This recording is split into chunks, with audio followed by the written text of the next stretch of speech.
crianças! E aí, como vocês estão?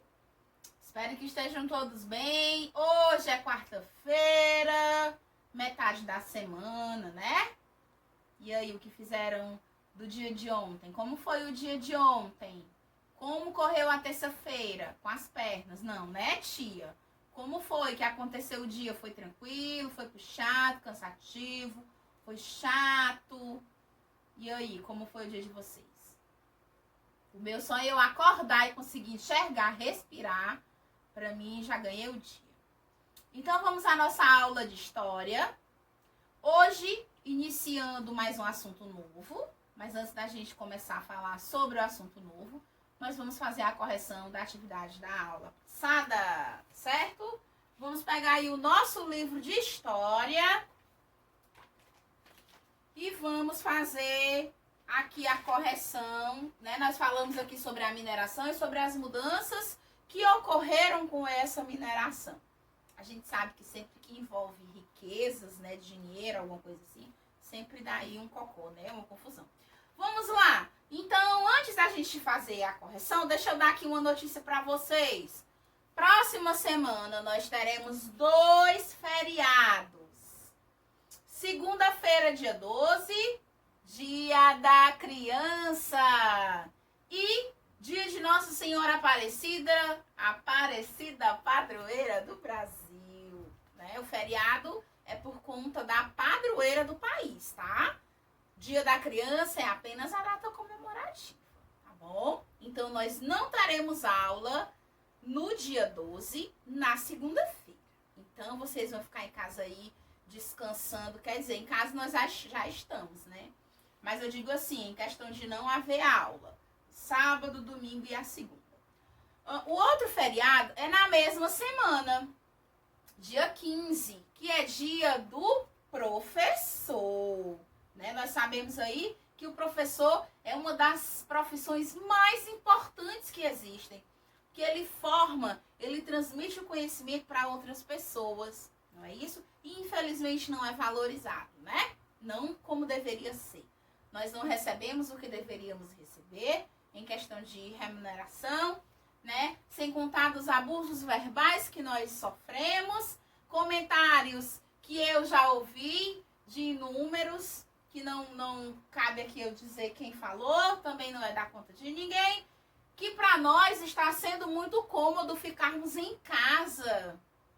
Professor, está sendo muito cômodo para a senhora ficar em casa, porque a senhora não está tendo tanto trabalho, né? Tomara que as aulas voltem. E elas pararam? Eu perguntei. Não, nós tivemos um mês de férias, mas as aulas não pararam. Elas continuaram pelo sistema remoto, vocês acompanhando pela internet. É, tia, mas a senhora tem que ver também que não é um aproveitamento 100%. Sim, eu concordo. Não tem nenhuma tecnologia, né, galerinha, que vá substituir o professor em sala de aula, trabalhando ali diariamente com o seu aluno, né? Mas aí, a tia trabalha de manhã, porque as aulas do segundo ano voltaram, aula presencial, 90% da turma confirmou. Quem não aderiu à aula presencial, a tia tá gravando aula e colocando no canal do segundo ano, né? Alunos do terceiro ano estão em casa, né? 3 pontos aqui. Tia trabalha presencialmente pela manhã, até 10 horas. Grava a aula para quem aderiu ao sistema remoto do segundo ano também. Grava a aula para a turminha do terceiro. Edita vídeo, posta no canal, faz planejamento, elabora atividade, elabora avaliação, né? E aí a tia não parou. Estou cá eu reclamando? Nadinha. Estou apenas contando para vocês como é que o sistema está funcionando, né, galerinha? Então vamos lá. Vamos deixar de blá blá blá, porque vocês não têm nada a ver com isso, né? Com as problemáticas. Eu creio que vocês estão sentando, assistindo às aulas, resolvendo as atividades, porque eu vejo, essa semana foi lançado aí um desafio com relação à Semana da Criança, e eu recebi várias respostas, vários retornos. O primeiro primeiro foi na área de matemática, no conteúdo de matemática, trabalhando aí as operações. Você ficou livre para trabalhar a adição, ou a subtração, a multiplicação, a divisão, para você dizer para mim a sua idade, beleza? A aula de ontem, terça-feira, a nossa segunda missão, dentro do conteúdo de ciências, foi o quê? Postar uma foto, né, comendo aí um alimento que você não tem o hábito de comer, para a gente começar a introduzir fruta na nossa alimentação, legume na nossa alimentação, suco, até mesmo a própria água, porque tem crianças que não gostam de tomar água, né? Já tem alunos que adoram uma refeição aí muito light, né? Uma tapioca, uma frutinha, né? Eu observava muito a questão do lanche dentro da sala. Então vamos aqui.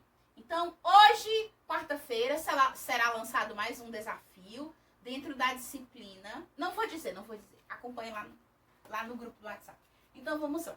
Correção da 83. Observe a imagem com atenção. Podemos afirmar que ao longo da história da humanidade, apenas os negros africanos foram escravizados? É óbvio que não. Nós sabemos que negros africanos, os indígenas, todos eles foram escravizados, né? 2. Tem aí um textozinho para ler e nós vamos aí marcar a opção. No século 17, 18, os trabalhadores das minas eram africanos que possuíam experiência na extração de minerais preciosos, certo? Vamos para o nosso assunto de hoje, campo e cidade no presente.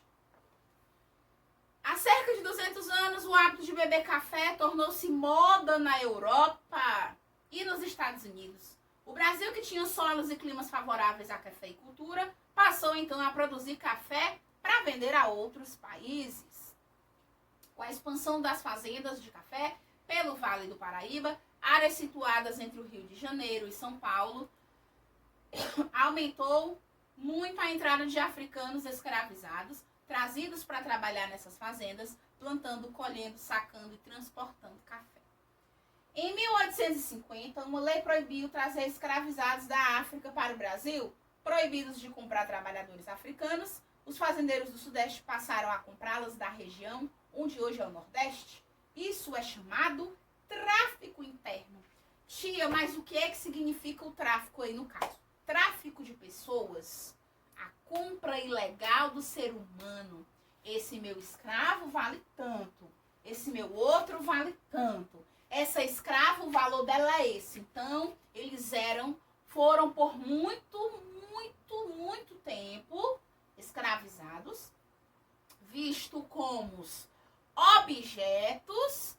Eles compravam às vezes escravas apenas para ser a ama de leite do filho da dona da Casa Branca, né? Da Casa Grande, quer dizer, que chamava Casa Grande, né? A casa dos senhores, dos donos de plantação de café.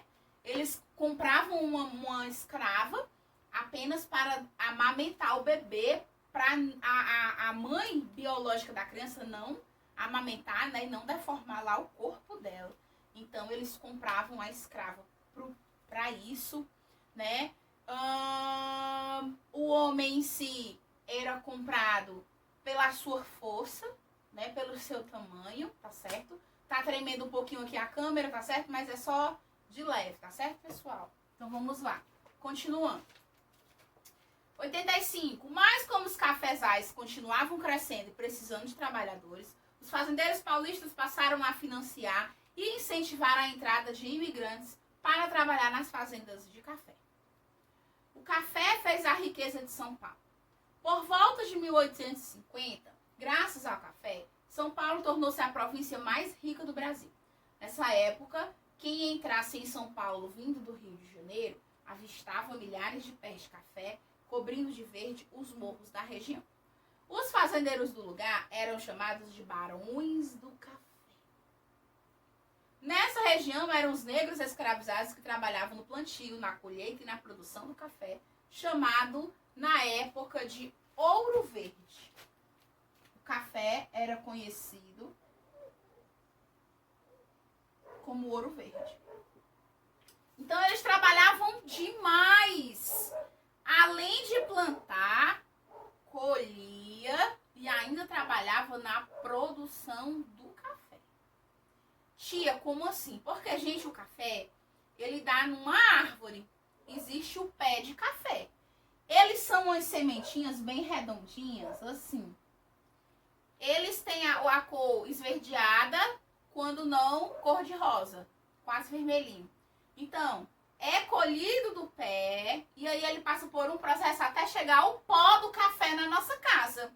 Tudo isso, antigamente, era trazido pelas mãos dos escravos. Perdão, dos escravizados. Trazidos como? Era preparado manualmente, né? Para o café chegar na mesa de quem comprava. Isso mesmo.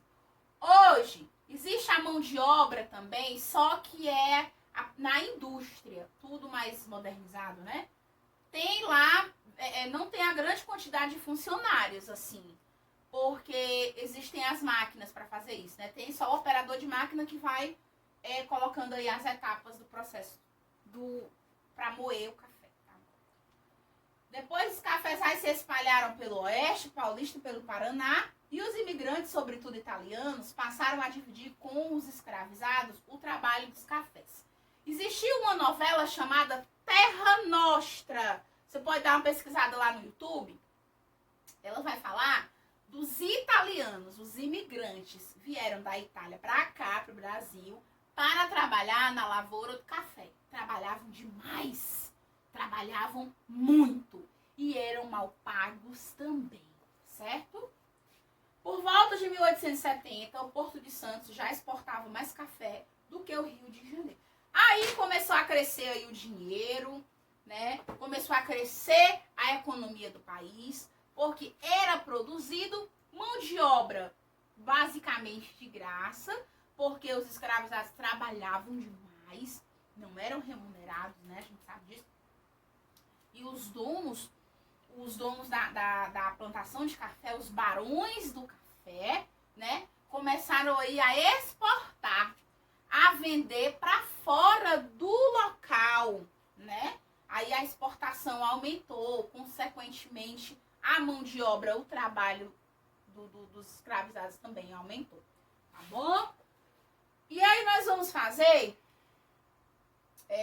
lá na página 86, as duas questõezinhas da atividade e vamos também concluir a 87. Toda essa questão 1 e 2 e na página seguinte também 1 e 2, são 4 questões voltadas para esse assunto, tá bom, pessoal? Então nós vamos ficando por aqui, até a nossa próxima aula.